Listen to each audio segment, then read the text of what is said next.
It's really nice to be invited. I appreciate your inviting me.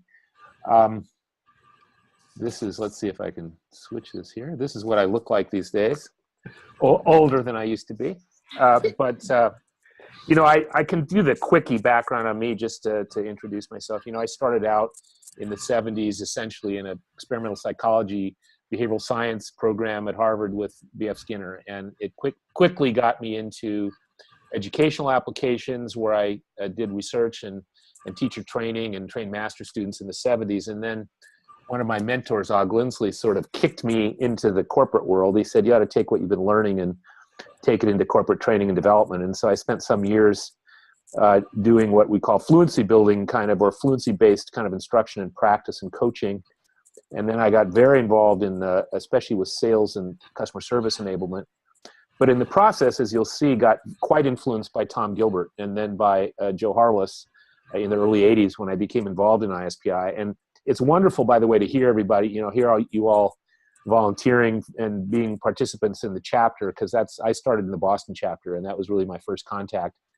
And, you know, I found that volunteering was, you know, it's the way to meet people and learn stuff, basically, and it was great. So, and then basically things have morphed over the years, but I don't really do, I used to lead teams in pretty large consulting projects in mostly sort of global 1,000, Fortune 500 type companies.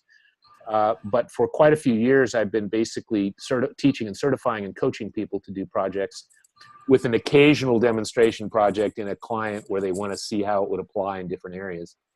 So that's kind of the quickie on my background. I always like to, as those of you, several of you have been through my programs, you may have recognized this statement. I always like to start with it because particularly in the performance improvement, particularly in the training and development world, which many of us I think come from, you know, we get so into our deliverables, into our programs, it's sometimes hard to remember this because, and I would say that our purpose, whether we're what I would call performance professionals or leaders and managers or both, in an organization is to accelerate organizational or business results through the performance of people.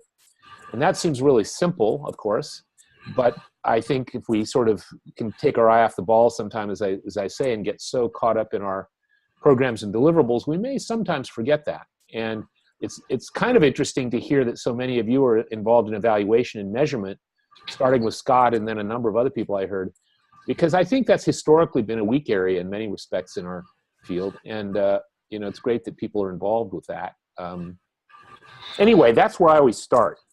And one way to think about this presentation or this session that I want to do is to say that, you know, most so-called human performance technology or human performance improvement or whatever we want to call our field happens on what I would call the staff or the consulting side of organizations. Most of us are training and development professionals or process improvement people or OD or HR or, you know, in some way have become performance consultants. I think usually either as external resources in the consulting world, if you look at the international organization of ISPI, I think historically as many as maybe 50% of the members are external consultants. I don't know if that's true anymore, but it used to be. And then there's other staff functions, of course, but mostly this has been for staff people. And if you go to, and that's my background, you know, if you go to the conferences and you go to the sessions and so forth, there may be discussions about leaders and managers, but it's usually as stakeholders. It's usually as our partners. It's usually as the people we as kind of project people are working with.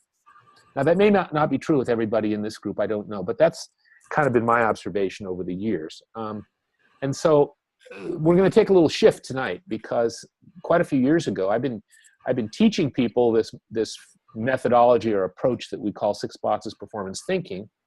But again, mostly for practitioners, mostly for people who do projects.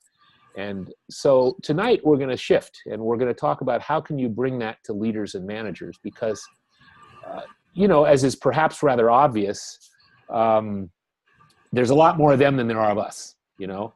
And so the potential we have for, and I just muted you, by the way, because there was some background noise I was trying to get rid of, but we can always unmute.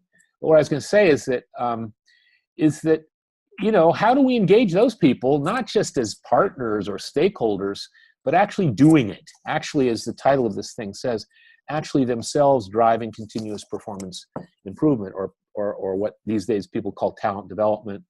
And there's a lot of ways to think about that, but for me, it's been kind of the golden fleece to try to get to a place where I can say, without the complications, without the sort of jargon and so forth that we performance professionals often use, how do we engage these people? And so that's what this session is about.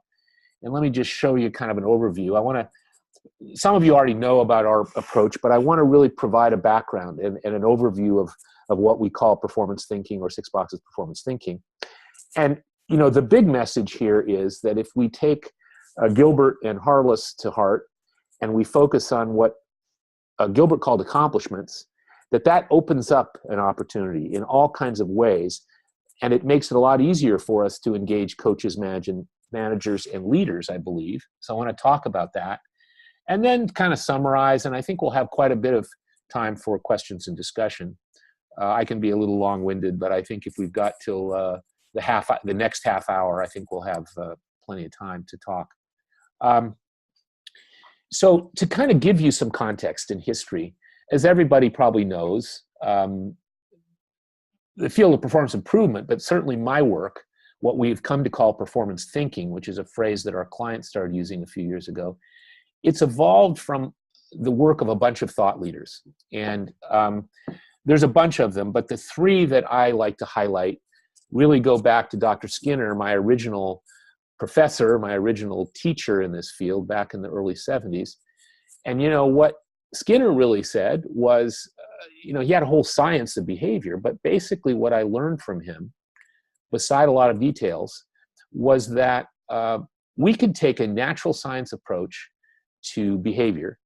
And if we did that, we could systematically improve instruction, management, social work, therapy, et cetera, et cetera, et cetera. And so that was a big thing for me, because so many people in the field in all those fields come from a philosophical history which isn't necessarily so science-based. It's often something else. And then I had the good fortune of encountering Tom Gilbert, really when I first got involved in ISPI. A mentor of mine back in the late 70s gave me Tom's book, Human Performance, shortly after it was published. It was published originally in 1978, and I think I probably encountered it in 79 or 80. And Tom really changed the world in a lot of ways. And there are many, many things. There are more things in his book than probably one person can handle in some respects. But one of the big things I'll talk about is his focus, his shift really from a focus on behavior to a focus on accomplishments. And then Harless, who I don't know if any of you have ever met Joe, but Joe Harless was actually a college student at the University of Alabama when Tom Gilbert was a professor there.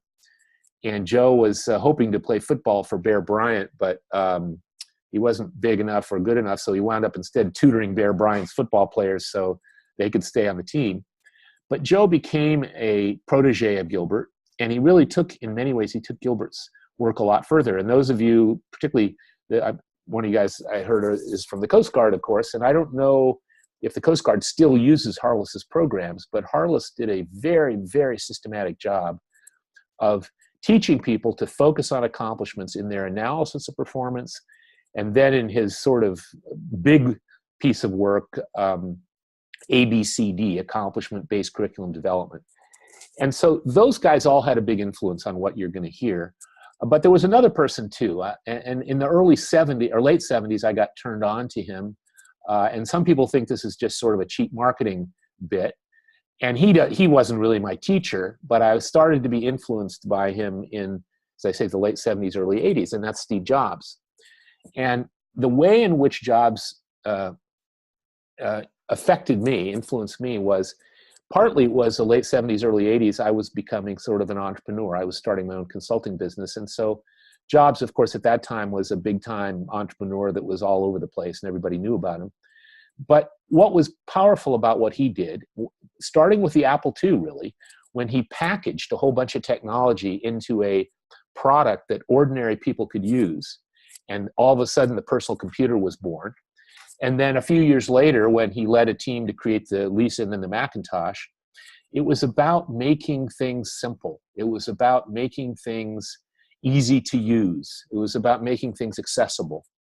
And there's actually a great book about Jobs that was written after his death, I think. It was called Insanely Simple. And there's a quotation from him. It's kind of long, and I'll read it. I probably shouldn't do this, but I think this captures in a certain way what I've been trying to do for about 30 years. And he said, Steve said, when you start looking at a problem and it seems really simple with all these simple solutions, you don't really understand the complexity of the problem. And, you know, I always think of that as sort of like our stakeholders often say, well, just train them, you know. Well, we're pretty sure that won't solve the problem in a lot of cases. And so Steve goes on, and your solutions are always way too simplified, and they don't actually work. And then you get into the problem, and you see it's really complicated. And you come up with all these convoluted solutions.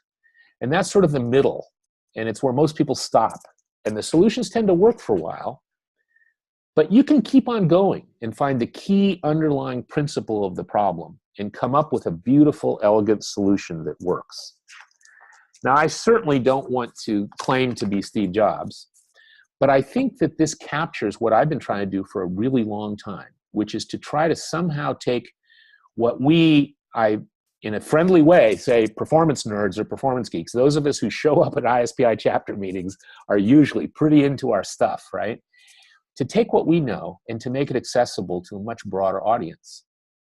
And so, as you all I'm sure know, there is the HPT model, but there's a lot of models and methodologies for improving human performance. And in fact, when I first got involved in the early 80s, it was interesting because the conferences tend to be all these thought leaders like, you know, Rumler and Harless and Gilbert and Kaufman and Toasty and all these like giants in our kind of intellectual professional history arguing over their models. And so, you know, they had all these things. And this is just I'm just flashing a set of graphics at you. But this is actually from an article that was published, I think, in the 90s, if I'm not mistaken. Just a single article, and they're all models from the HPT world. And they're all good, you know, and you can look at them. There's the Venn diagram model, and there's the various kind of flowcharts model, and the what looks like an org chart or something, and the cubic thing here, and it goes on and on. And then this is, at least, I think it's been cleaned up a little bit since then, but this is the HPT model that ISPI has had on its website for years. And, you know, you look at this and you say, well, man, there's everything, including the kitchen sink here. This is all the stuff we know how to do, that's for sure. And maybe there's a few more things that are missing because this model's been around. But this is a big, hairy, complicated picture. And what I've noticed is that, for example, when I speak with graduate students in places, you know, in Florida or in like Boise State or places that people really learn the details of instructional design and performance improvement, people learn a lot of this stuff, and they learn a lot of tools and models and processes and all that. But then what I notice is that when we, as consultants or staff people, go to work with our clients and stakeholders, there's an awful lot of people who push back on this. There's an awful lot of managers and leaders in particular who say, whoa, that's an awful lot of stuff, you know, or how long is that going to take? Or, man, do you have to do all of that, et cetera. And so a few years ago, it's been more than a decade now, but I sort of committed myself to doing something slightly different. And the idea was, of course, we want to analyze and communicate about human performance in ways that are evidence-based and actionable. That's what HPT is about. You know, human performance technology came out of instructional technology, which came out of program instruction, which came out of behavior science. So there's a lineage here of being evidence-based.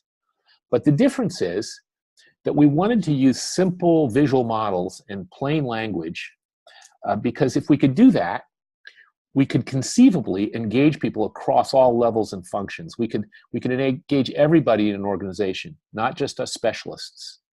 And we could build communities of practice because they might have shared language and models.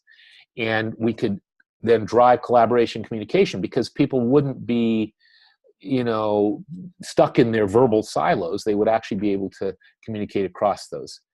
And so this is what we set out to do, and there's a bit of a history of it which I'll lay out, but the phrase that came up, and actually around the time when I first met Scott, this phrase came up in a few of our organizations, this phrase performance thinking.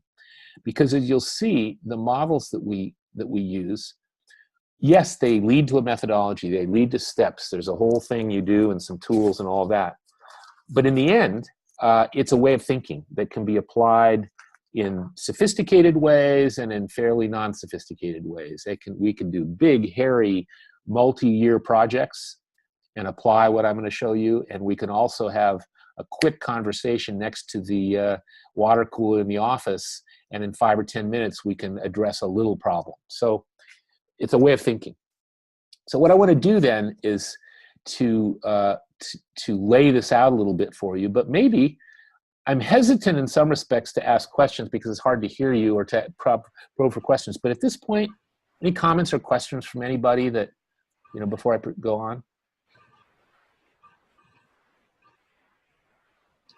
No questions. Okay, cool. Just want to be sure. I just don't want to be sure I'm not speaking to the wall here, and it's always challenging in the virtual environment.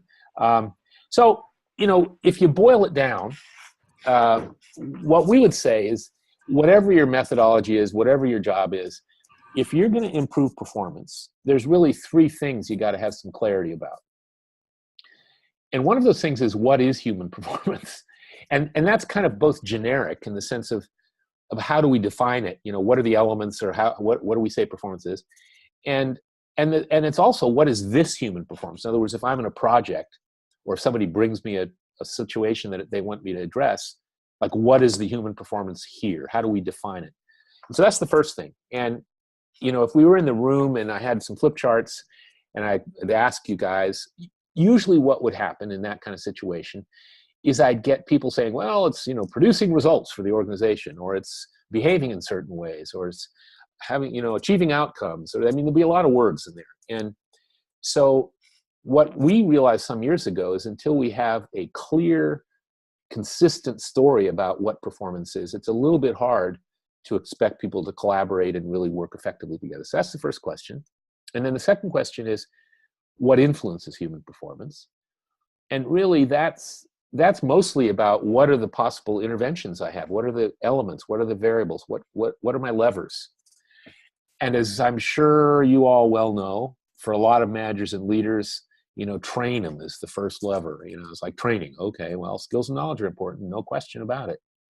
Or I've been in sales. I used to do a lot of work with sales organizations, and they, like at Oracle, for example, years ago, and their deal was, they would, selection. They would hire the top 10% salespeople in their industry, and they would compensate them like crazy, and they would maybe give them some good training, and then they'd get rid of them if they didn't make their numbers, and they'd have, of course, great compensation. And so some people or some people are total process people. I worked with a couple of large companies in Korea for several years, and in one of the organizations, pretty much the entire human resources organization were green belts and black belts and master black belts in Six Sigma.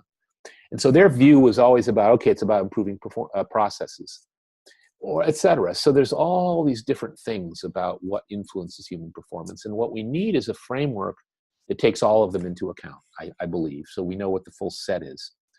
And then let's say we have those 2 things. We know how to define performance, and we know what the variables are, what influences it. Now, what do we do with that? And so what I want to step you through, and a number of you have seen this, I apologize, but I want to get everybody up to the same place. I want to sort of step you through the answers that we have to these questions, starting with, what is human performance? Now, I mentioned a few minutes ago something that was a big game changer. And I don't know if it's been, even at ISPI, adopted as thoroughly or consistently as I would like, or as many of us would like. But Gilbert said this kind of challenging thing, really. He was kind of a punky guy in many ways. He's an iconoclast. And he had this phrase, the cult of behavior. And where he said, in the great cult of behavior, behavior itself is viewed as an end rather than as a means to an end. We must enable people to produce accomplishments, the valuable products of behavior. That was Tom's statement. And he repeated that in countless ways.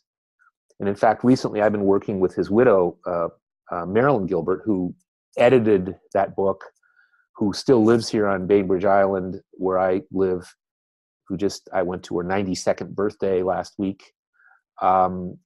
She's one of the things that's kind of interesting is the Journal of Organizational Behavior Management, the editor there, we're pulling out of Maryland's archives of unpublished stuff from Tom Gilbert that's going to get cleaned up and put in some special issues of the Journal of Organizational Behavior Management, kind of in recognition of the fact that, is it 40 years ago or 50 years ago, that book was published.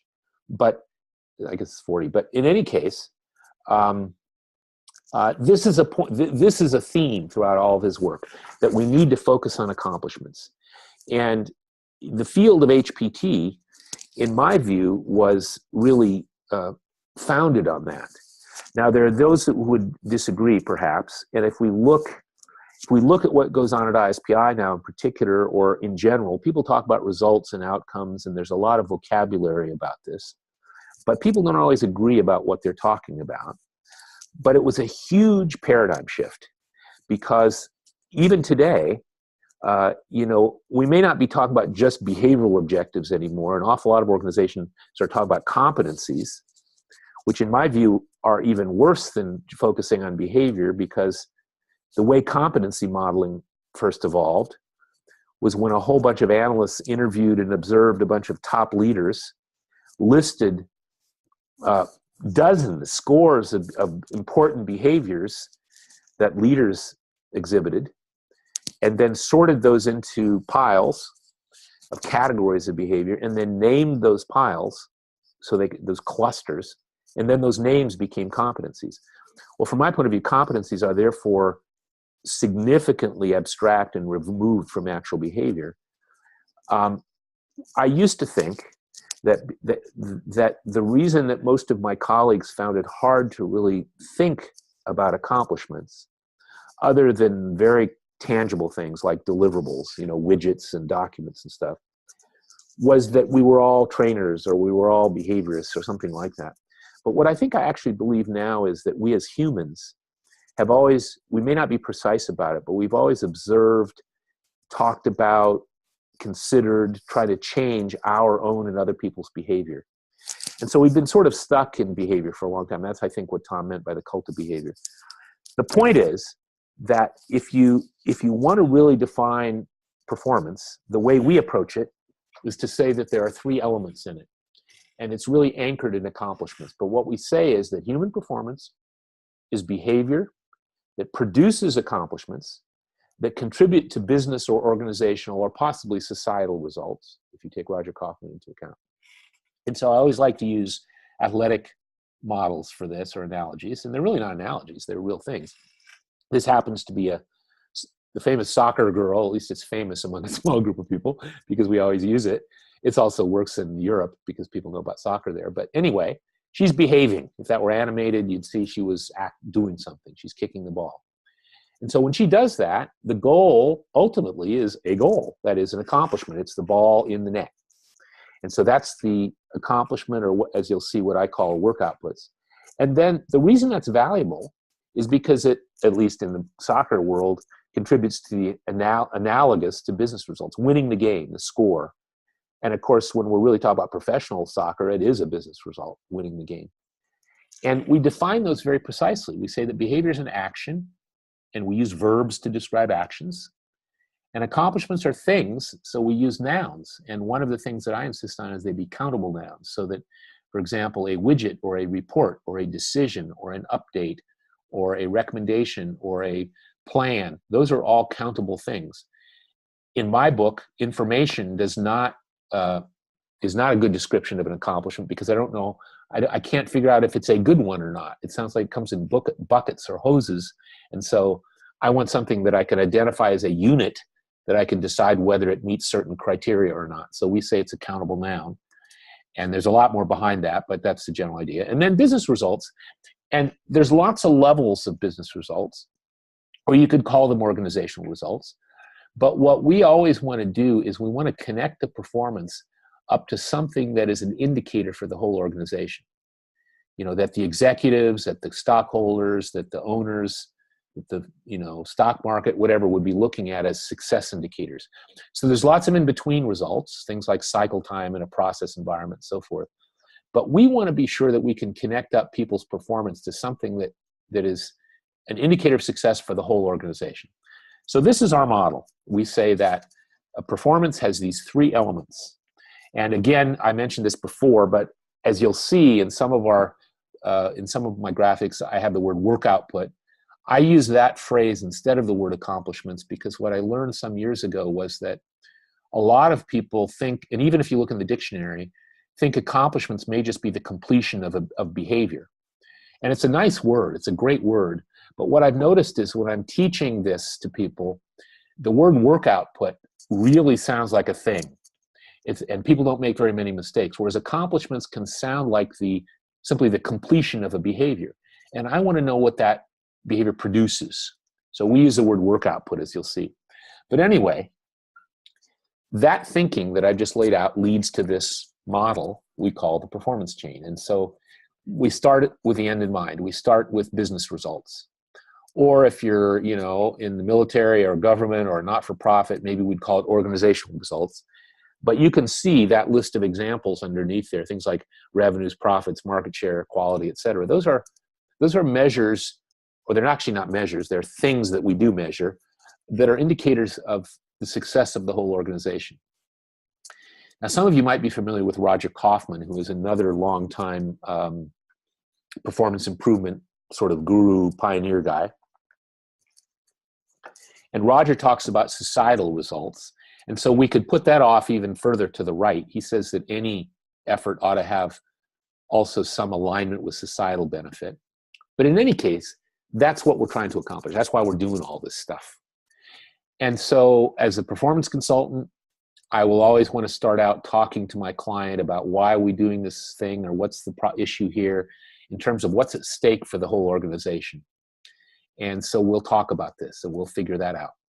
And once we do that, then as we start to drill into the actual human performance, we'll identify accomplishments, or as I say, I call them work outputs, and what good looks like. So the thing about this, and we've got enough time so I can go into it a little bit here, but when we teach this work, one of the things we say about work outputs or accomplishments is that some are real obvious. Things like deliverables, widgets or, assembled, sub-assemblies or things like documents.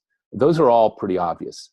But there's a lot of other kinds of countable nouns that are valuable products of behavior, like transactions, a sale or a refund.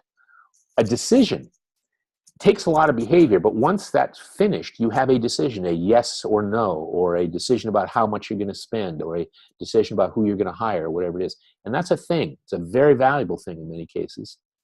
And it's actually among the most valuable things that executives, for example, produce. Milestones are just a way of talking about work outputs in a sequence in a process, like the stages in a process. Each activity in a process ought to have some product it produces.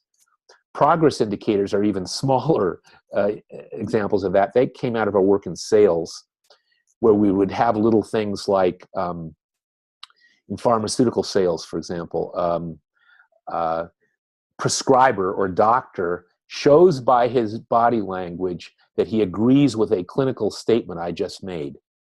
For a salesperson, that is a big milestone or work output, because in those situations, the doctors are not going to usually say, oh yeah, I'll prescribe your drug for sure. So you're never going to get that.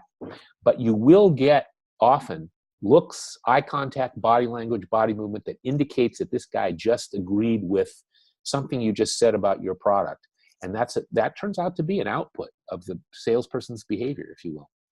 Relationships. People don't often think of relationships as accomplishments or outputs, but I think any of us in an intimate relationship know that establishing and maintaining and supporting a good relationship is quite an accomplishment. And we know in business also that good working relationships with the team or with the other department or whatever, we can define what a good one is. We can try to establish and then maintain that. Changes, innovations, communication products is a good one, because a lot of times, for example, when I ask trainers or training professionals about their work outputs, they'll do one of two things. They'll either start telling me about their deliverables, like their slide decks or their training programs, or they'll tell me about essentially events, which are activities. Similarly, salespeople will talk about phone calls. But those are behavior. Those things are all behavior. We want to know what comes at the end. For example, a person who can now, assemble the whatever it is, or a decision to go forward, or whatever. That's what we mean by communication products. What happens at the end of that communication kind of behavior that is produced and valuable, and so forth. So you can look at this list. The point is, those are the things that if we accomplish them, if we produce them and they meet certain criteria that ideally we agree on, those actually contribute to business results. And if they don't contribute to business results, they're not valuable. So why do we waste our time and energy on them? That's at least the general way of thinking. Now, the cool thing about accomplishments is that once we are really clear about work outputs or accomplishments, it becomes a great deal easier to figure out what behavior we ought to be focusing on. We ought to be training, coaching, supporting, etc. Because now it's not just generic, oh, you should teach these things because these are examples of competencies. It becomes the specific behavior, ideally exemplary behavior or most effective and efficient behavior that produces those work outputs. So the work outputs guide us in our interviews, in our task analysis, in all of our work to look at behavior. The work outputs or accomplishments help us figure what that out is. And those are all verbs. Those are just little shorthandy examples that I'm listing there.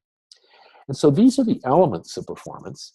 And then we have this fourth piece that, for lack of a better term, I call behavior influences.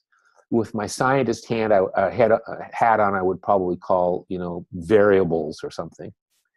But this is at least as challenging as the behavior part, because as everybody knows, there's a very long list of things you can do to try to change behavior. And depending on what book you've read recently, or what the latest article is, or what conference session you went to that you got excited about, it can be almost anything. And this is a very short list. My kind of stupid joke is, this list could go over to the next county if we let it, depending on which books and stuff you read. So one of the big questions that comes up is, how do we make sense of behavior influences and decide what to put together? But anyway, this is the model. It basically works from left to right. The behavior influences are in place or put in place to support behavior, to produce work outputs, to contribute to business results. And we analyze it typically in the other direction. So this is not anything new, but it's pretty simple viewed this way. And I have this phrase, even though I know Gary Rumler used it for a much bigger scope of performance. I often say this is the anatomy of human performance. And it's kind of an analogy that I like to use, but I'd like to say, if I'm going to if there's a cardiologist and she's doing surgery on my chest, then I would really like that person to know where my kidneys are and my heart and my bone, all those parts. Because otherwise, I don't think that person's competent to do it. And similarly, I would say that we as performance professionals, as well as the leaders and managers we work with, or we hope to work with, ought to know what those parts of performance are, because then they'll be prepared to start doing stuff with it. So that's the answer to the first question. What is performance? And this model and these elements of behavior that produces work outputs or accomplishments that contribute to business results is workable. And as performance improvement professionals, we can look at it, we can analyze performance in terms of those elements, and we can make a lot of progress. So the next question comes up then. Okay, we know what the performance is. So now, what influences it? And as I said earlier, that can be a really long list. So this is a little bit nerdy, but I want to include it just because, I guess because I was a student with B.F. Skinner or something. But if you go back to behavior science, Skinner had this slightly geeky equation which said that discriminative stimuli, called SDs, set the occasion for responses which are followed by, ideally, reinforcing stimuli. So others, like Aubrey Daniels, have turned this into antecedents, behavior, consequences. But it's essentially the stuff that happens before behavior that sets the occasion for behavior, the behavior itself, and then what happens afterwards. Now, Tom Gilbert, who actually was a postdoc with Skinner at one point, he noticed something, which was that this equation or this framework really came out of basic laboratory science. And beside its slightly geeky labeling, it was from environments where the monkeys or rats or pigeons or whoever it was that were the experimental subjects, especially the rats and pigeons, were starved to 80% body weight, so you knew they were hungry. and you knew that food pellets would be a effective consequence. And they had levers, or what they called manipulanda, in their laboratory spaces, in their Skinner boxes, as some people call them, that were built for them. So there wasn't anything about, oh, this is a hard lever to use. The lever was actually built for the experimental organism. And then the antecedents, the discriminative stimuli, were things that they knew that that particular organism was sensitive to, light or sound or whatever.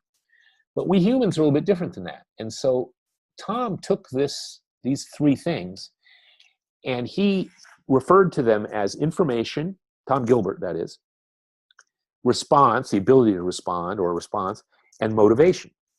But what he pointed out, and most of you I'm sure know this because you're old hands in this stuff, but what he pointed out was there's factors in the environment, there's the data that give us information, there's the instruments, which was his word for the kind of the environmental stuff that enables us to respond, and then there's what happens afterwards. He called it incentives. But he said, you know, the person, humans are all different. So the person has various degrees of knowledge, and the person has a capacity to respond. So they're tall enough to be a flight attendant, they're strong enough to be a dock worker, they're analytical enough to be an accountant, whatever it is. They have social skills to be a salesperson. So all the capabilities that we would look at an individual to determine their capacity to do the things we ask them to do. And then motives. Motives was Tom's way of accounting for what Skinner explained in his definition of reinforcement. Because what Skinner said was that a consequence, or a reinforcing consequence, we'll only call that a reinforcement if it actually increases the behavior that it follows. So the way Tom thought about it was, motives, you can arrange all kinds of incentives, but if the individual, or the team even, is not motivated to work for those incentives, then they're not effective. And so we need to take motives into account. So I learned this model. I'm sure many of you have learned this model, maybe use it or some variation on it. I learned it in the early 80s, and I thought it was fantastic. And I was doing instructional work, mostly down in the knowledge box there, doing a lot of product knowledge for salespeople. And what we recognized was that if we wanted people to use that knowledge, we had to arrange the top row in this model to be sure the conditions in their job environments were such that they supported performance. And a lot of HPT and performance improvement is about some variation. I'm looking at all these different variables and trying to make them all work together. And so it was great. But when we started to show this model to our clients to try to engage them, you know, and some of you have seen the slide before, people got confused because they'd say, well, data, what do you mean by that again? Is that like spreadsheets, or what is that? Or instruments, and they'd have very narrow idea about that. Or even incentives. Because if you think about it, incentives are things that I know in advance usually. If you do this, you'll get a bonus. Or if you do this, whatever happens.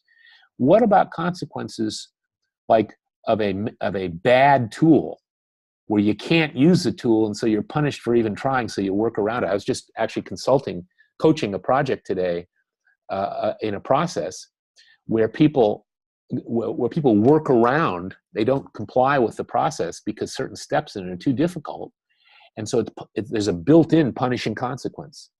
So the word incentive doesn't work very well for consequences. So in about mid-80s, I started tweaking Tom's model and trying language to see how my kind of ordinary clients would respond. And as many of you know, this is what came out of it in about 85, 86, around in there. And I didn't have a name for it yet, but we started using this. And the reason we used it was that we found that we could show this to people, give them a really quick introduction, and they would sort of get it pretty fast, and they wouldn't make too many mistakes. And in fact, they would come back. I'd come back to them after just a little short introduction, and they weren't performance consultants. But they'd say, you know, I've been using that, and it's really great. You know, I was trying to do a training thing down there in box 4, and you know, and what I realized is I give them a job aid in box 2 and make it work a lot better, things like that. And so it actually went a few years before we named it. One of my clients, who was a VP of sales at Dun Bradstreet, I was presenting this one time, and I was stumbling over it a little bit. I was saying, well, this comes from Tom Gilbert originally, but you can see it's not Tom's model anymore. It's different words, and we use it a little bit differently. And so, you know, I'm not sure what I should call it. And he said, well, you always talk about those boxes, so why don't you just call it the 6 boxes? So that's what we started doing, and then years later we trademarked it. So we could be sure people meant this language. Now we could spend a lot of time on this model, and I don't really want to do that, but there's a couple things that are worth pointing out. One of them is that there's a lot of data that show that there's like an 80-20 proportion between the leverage you get in the top row versus the bottom row. So it's like Tom Gilbert used to say, or not, excuse me, Gary Rumler used to say, you can pit a good person against a bad process and a bad system, and the system will win every time.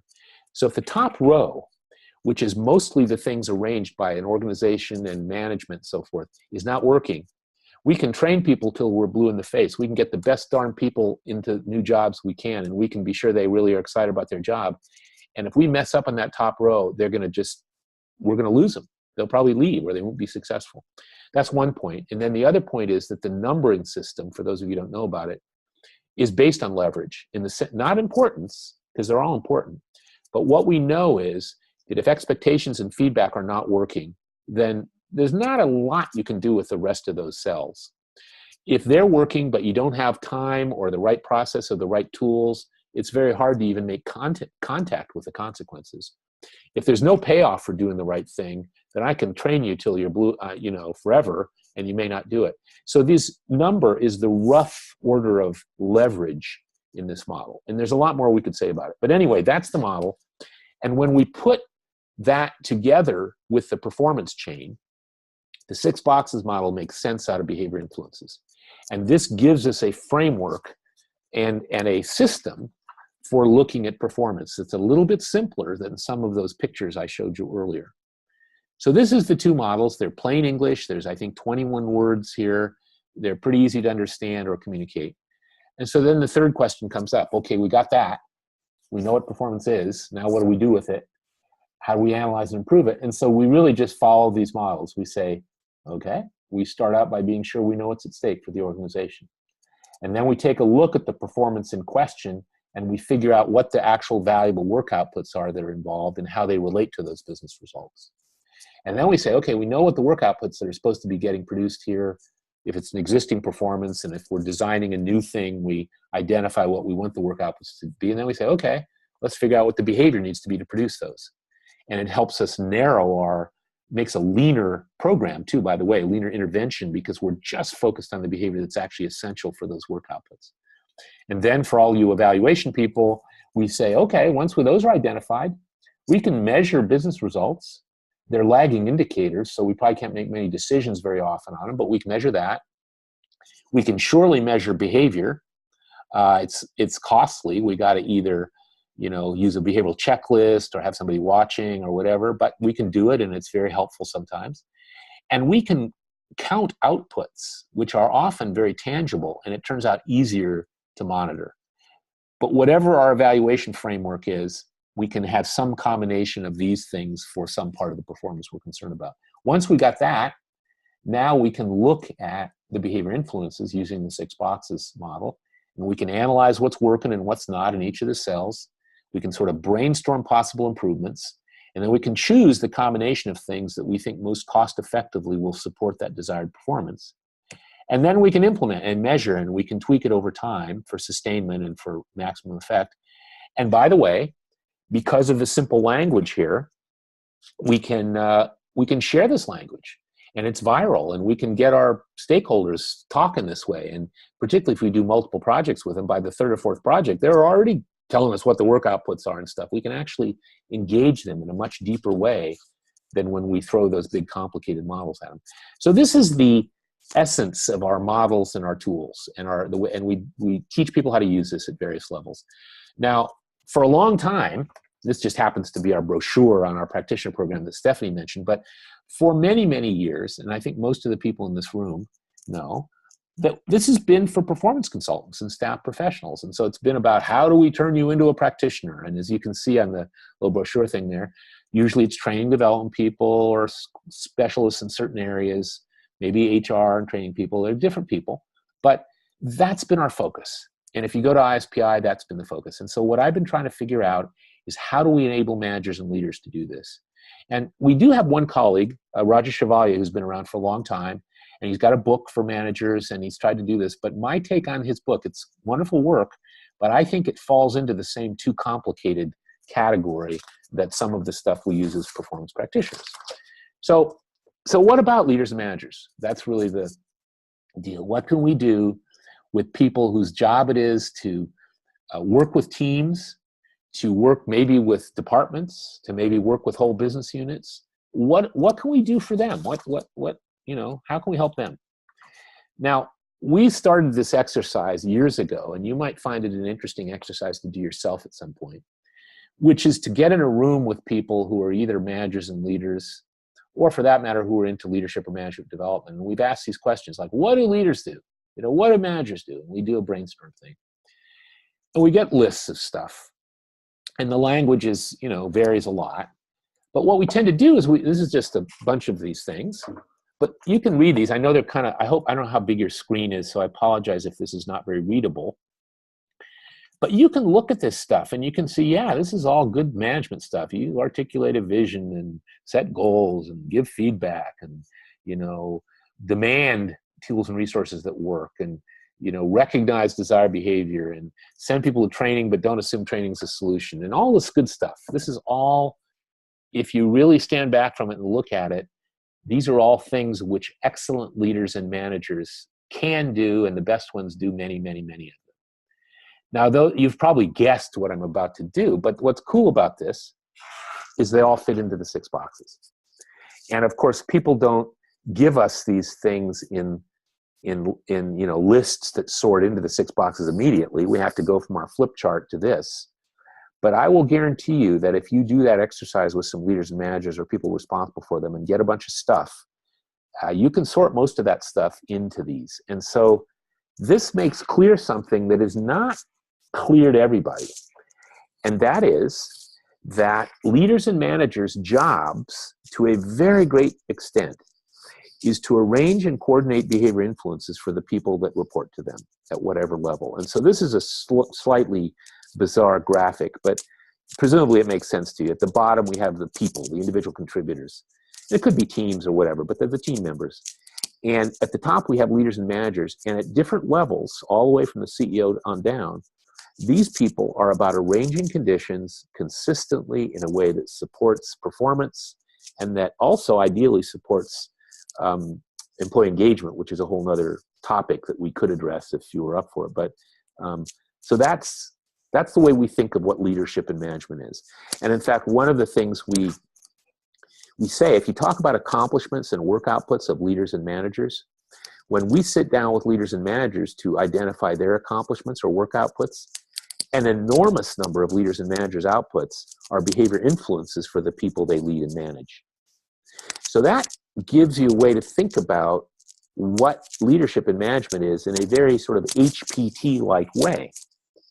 So the question is, if that's the deal, if that's what we're trying to improve, then how can we improve their effectiveness? How can we take leaders and managers and really, make them agents of continuous talent development? So we kind of set that out as our goal quite a few years ago, actually, like 7 years ago. And we piloted our first program designed to do this a few years ago. And we now have some pretty good programs. And so I can speak from some experience with these. And in the Q&A period, I can talk a good deal about that. But, whatever you're interested in. But basically, there's kind of 3 elements. First of all, we give them a language. And the language are those 21 words in our 2 models. They're pretty simple. It's not hard. You don't have to get into jargon with it. It's fairly plain English.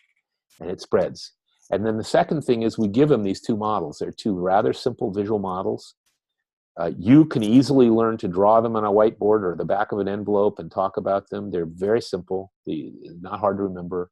They're chunked reasonably well. And then we give them some tools and a simple process that they can apply.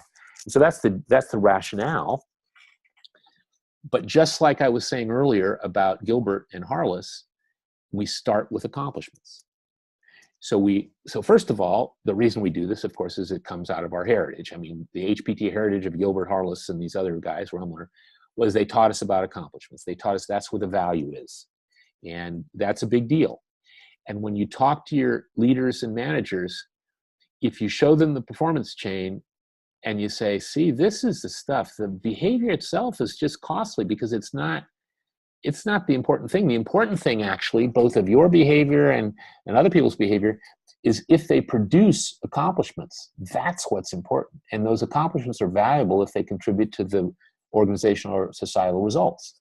And behavior is costly. So what we want to do is, because you got to hire people, you got to give them, an office and computers and tools and support them and blah, blah, blah, et cetera, and salary. And so what we're trying to do is we're trying to enable people to exhibit the behavior that's needed to produce the accomplishments at the highest possible level, with optimal cost. We're not trying to be slave drivers here, but we're trying to optimize the thing. And people talk a lot about ROI, return on investment. And if you look in Gilbert's book, he talked about the worth of an intervention. And he basically said the worth, and we sort of modern language, we use ROI, similar thing, is that it was equal to the value of the work outputs produced or increased divided by the cost of the behavior to produce the behavior. So if you look at a training program or a job aid or a process improvement project or whatever it is, one way to think about ROI in that thing is you say, okay, how much can we produce the quality and quantity of the desired work outputs here, and what's the value of that, and how much does it cost us to do that? And so I'm not necessarily saying turn this into a spreadsheet project, but conceptually, that's what we're trying to accomplish. So if accomplishments or work outputs are where we want to begin, let me show you how we model those and the tools that we use. And this is actually a guy from the UK, when I first told him this, been 6-7 years ago, he said, oh my gosh, what you're saying is work outputs are what the organization needs from its people. It's not behavior. And I said, well, they need behavior, but it's in order to produce the work outputs. So I'm going to show you a few examples of this thing that I know certainly Scott and Stephanie are familiar with, and maybe some others are, but we call it a customer diagram. And I actually got this originally from a guy named Jack Zigan, who has not been in our field for quite a few years, but he used it for creating job descriptions, kind of performance management tools, actually. But the idea is you take the performer, which could be an individual or a job title, and you put them in the middle. And then you say, to what individuals, organizations, external, internal customers do they deliver value? And then instead of talking about the activities, you say, what are the outputs? Now, I'm going to show you a couple other examples, but I like this one. This actually was my wife at one point when she was the VP of Marketing and Sales for a startup high-tech company in California. And this is actually her work outputs. And what I like about this one is that some people think that work outputs or accomplishment type of analysis really only applies to sort of, lower level people. And when you become an executive, it's much more sophisticated than that. But if you look at this list, she was in the process of actually raising investment money and then delivering products to early customers. And so, a compelling reason to invest is an important work output for the investor, or a market analysis or competitive analysis, and then contractual documents.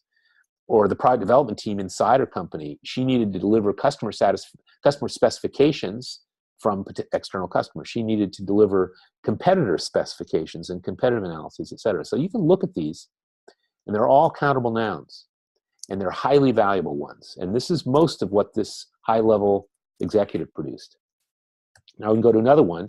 This is a software person, a systems analyst programmer. And this is a job title.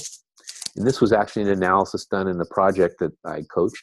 But you can see that the systems analyst programmer delivered value to the external customers, to his or her manager, to the implementation team, to the director, to business analyst. And sometimes there's none listed here for self.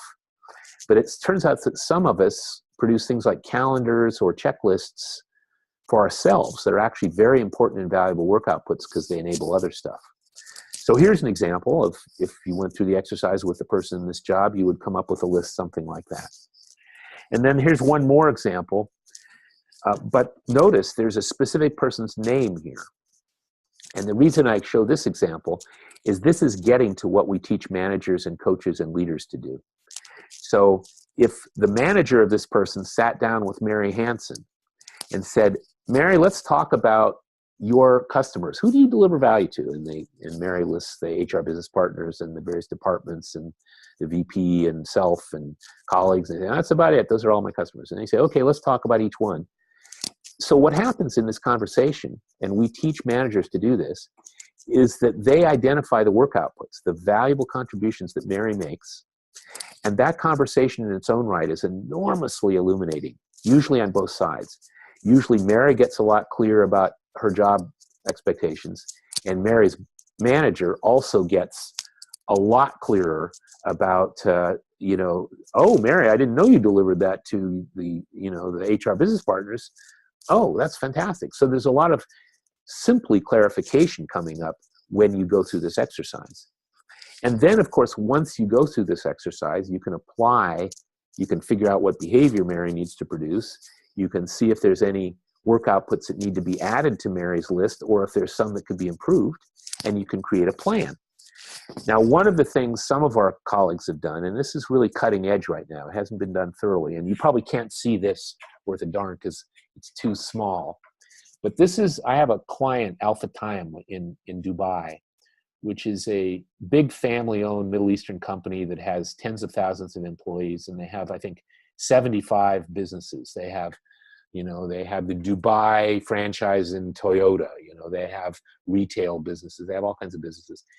And so in this project, a woman I was working with named Tracy, she wanted to analyze the performance of a particular level 2 leader. It's like a second level manager really in their organization. And so if you look down the left there, you see work outputs, strategic plans, set of standards, clear expectations, etc. And what was interesting about this is that she was actually able to interview managers at this level across a bunch of their different companies, and they all needed to produce these outputs. And the second column are what we call criteria for a good one. So, okay, so you can produce a strategic plan. What does it need to be? Well, it needs to meet the overall vision of the company. It needs to be agreed upon and approved by all the stakeholders. And it incorporates sort of cascaded levels down through departments and easily understood. So you probably can't read that. But the point is, and you can see the mini customer diagram, is you can begin to even create job descriptions based on accomplishments or work outputs. And so some of our clients, Easter Seals Bay Area is another one that's doing it. We've had some exploratory work at Hershey, the chocolate company, et cetera. Now, if you are a manager or a coach, and you sit down and have a conversation with this person, and you say, well, okay, you could use some improvement on your sales proposal. That's the work output up there. And there's, if your sales proposal is successful, the business results it contributes to are revenue and customer satisfaction and market share, right? So you have the conversation, it's a dialogue. And then you talk with that person about what the agreed upon date is, and you can figure that out, or excuse me, what the criteria are, which include agreed upon date and follows the guidelines in the proposal guide and is profitably priced. And then at a fairly high level, you can describe the behavior, and that's about the level needed. You don't need, this is not a task analysis for a job aid. It's just trying to understand what the person needs to do, because then you can have a conversation about the behavior influences. And this is the summary of a set of notes that were originally in, pencil scrawled on a huge piece of paper that we give people when we train them. But when you look through this, you see that this is all the things that are in place or added to be in place to support this ability, this person's capacity to produce good sales proposals. And so this is essentially a plan hatched up by the manager and his direct report, who is a salesperson. So that's an example of what it looks like at the individual sort of coaching level. And one of the things that we're starting to get into, which has got me more excited than I can say, which is that one of our clients and a couple of others are looking at this, are noticing that if you start out your job descriptions with work outputs or accomplishments, you can recruit people using that. You can build behavioral interviews about, well, have you ever produced a strategic plan, or do you make funding decisions, or how do you develop good relationships and people in the other department? You can talk about what they have to do and what their experience is with the outputs. You can onboard them where they begin to get clear about their jobs by who are the customers you have to deliver to, and maybe even go talk to the customers, whatever your onboarding process. You can then do training, job readiness type training. And then you can kick them into an ongoing talent development cycle where they have a meeting with their manager. They go through a conversation which identifies one or more work outputs to improve. They have a frequent touch point or coaching session. They get some feedback. They get some more touch points. They go in that cycle, and they do the kind of coaching thing that I was just suggesting to on a regular, ongoing basis. It's part of their conversation. And occasionally what will come out of that is that green box where they'll say, oh, well, you want to get to level 2 in your job career path, your career path? Well, there's a couple more outputs we need to improve. So let's identify those, and let's see how we can apply this very same kind of talent development model, this basically performance thinking thing, to help you get ready for the next level. And then the purple one is at some point at the end of the year, you say, well, how are you doing with these outputs? And have you got some new capabilities through your coaching and talent development process this last year? And what are the outputs you can produce now? And maybe you deserve a raise or a new job. So we're just getting here. But it's really exciting to me that if we could have an accomplishment-based job description that drives people through a process like this, we can apply HPT at every step in the process. And so once people know how to do that, there's some higher level things we can do with leaders. We can, for example, one of the biggest complaints about strategy, if you read Norton and Kaplan, the balanced scorecard guys who've been talking about strategy execution for decades, they will say that most strategies, business strategies, strategic plans are never really fully executed.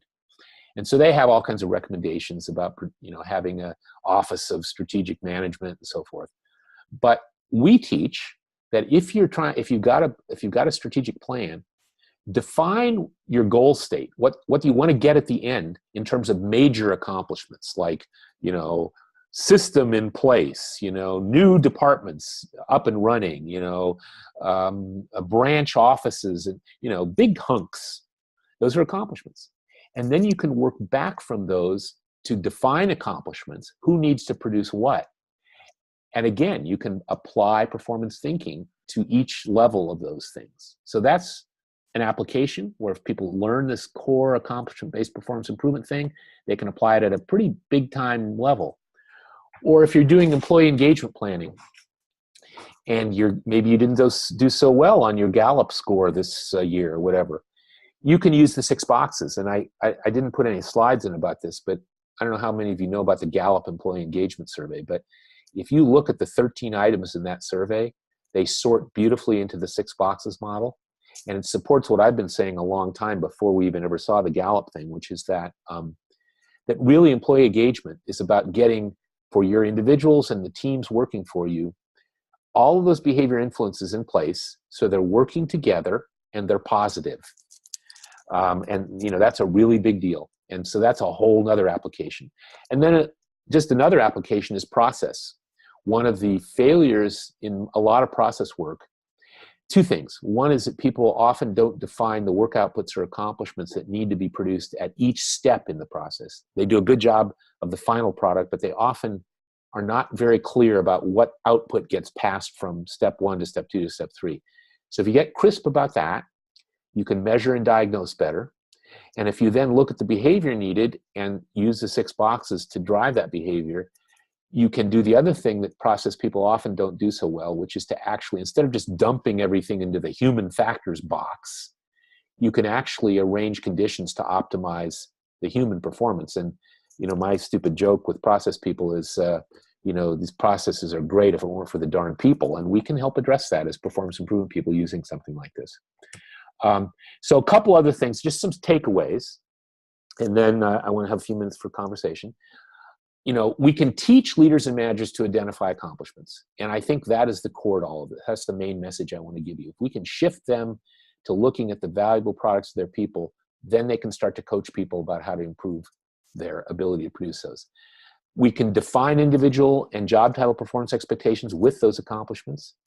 We can focus our coaching and all of our talent development work, if we want, on those things. And even at higher levels and things like strategy execution and so forth, we can use this. And we have a resource library at 6boxes.com, and there's a whole lot of free stuff. So including a bunch of white papers on management and leadership and sales and a bunch of other things. So feel free. You don't have to, you can give us your name and address if you want. You'll be on our mailing list, but you don't have to. You can just go and download stuff. And it's just look for it. It's the resource library at sixboxes.com. So that's my story. I'm sticking to it. We've, I think, got a few minutes for Q&A, don't we? So I'm finished. I'd like to hear what you have to say.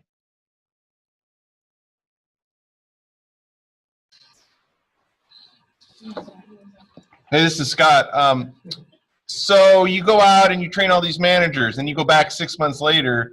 What's preventing the managers from using the tool, the languages, and the process? Well, that's a very good question, Scott. So one of the things we know is, just like we performance improvement people know it's a system and we can't just train them. One of the things, and we've learned this, believe me, by hard mistakes, is that before we even roll out the training program, we work with the kind of leaders and decision makers in that organization with what we call it's really a checklist that's built around the 6 boxes, and it includes stuff like how are you going to be sure your managers know how this lines up with your strategic plan? You know, are they already capable or not? What are the expectations you're going to set out for them, and how are you going to arrange feedback on a regular basis? What recognition or consequences are there going to be for actually successfully developing new accomplishments in your people? What tools do we give people, and how? In other words, we go through the 6 boxes in a conversation with those responsible for implementing this thing, and we try very hard to arrange conditions in the organization, especially the top row, so that we'll actually support the application of this. So that's the short answer. And sometimes it works and sometimes it doesn't, but we deliver a rather we hope, compelling story about return on investment. If you're going to develop several hundred or even several thousand managers here, you'd be stupid to spend all this money if you didn't ensure that it was going to work. So we want to have a little bit of time up front to put in place an implementation plan.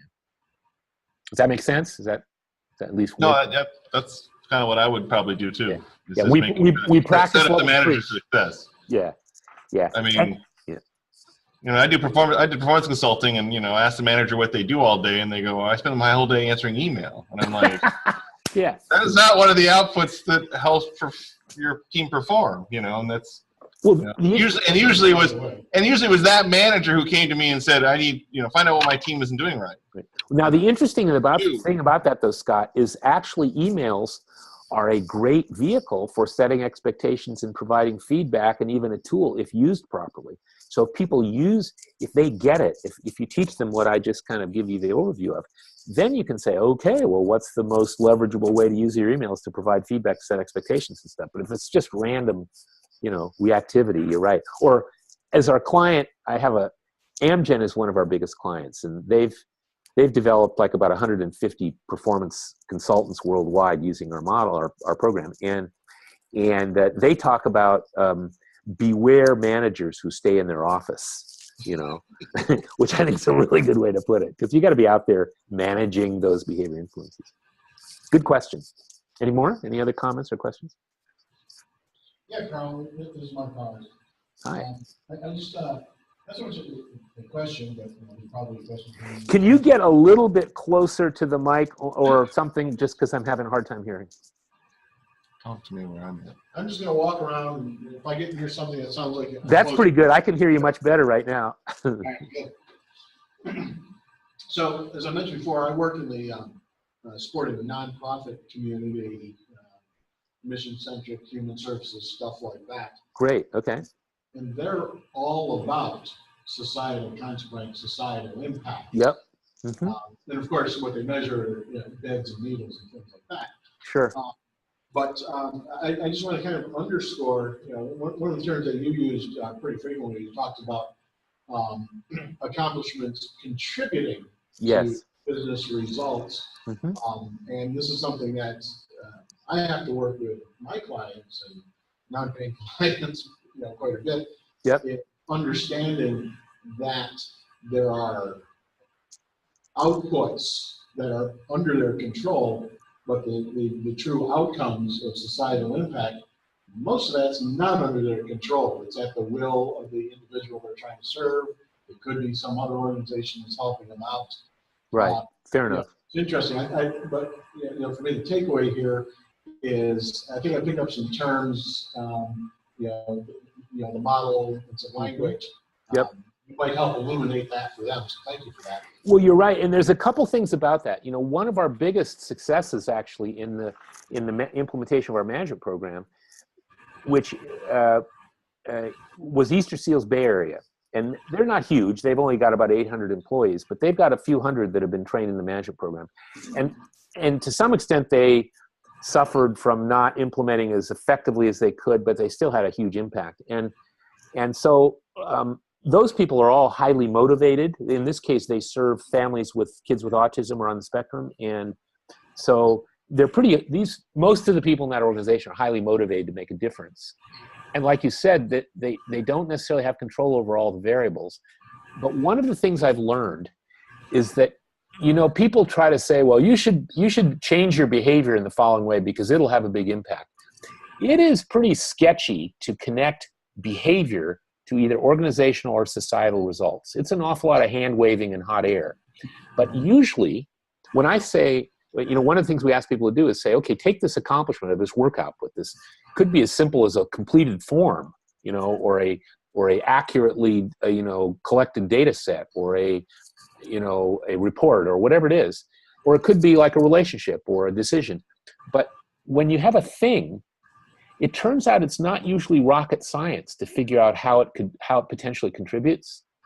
And if people can't figure out how it contributes, then ask the question, well, what if it's done badly?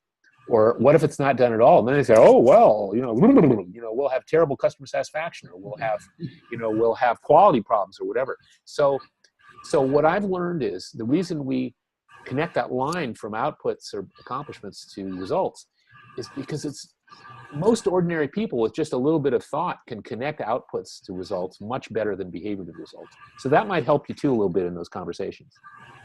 Appreciate it. Thank you. Good question. Carl, this is Vance.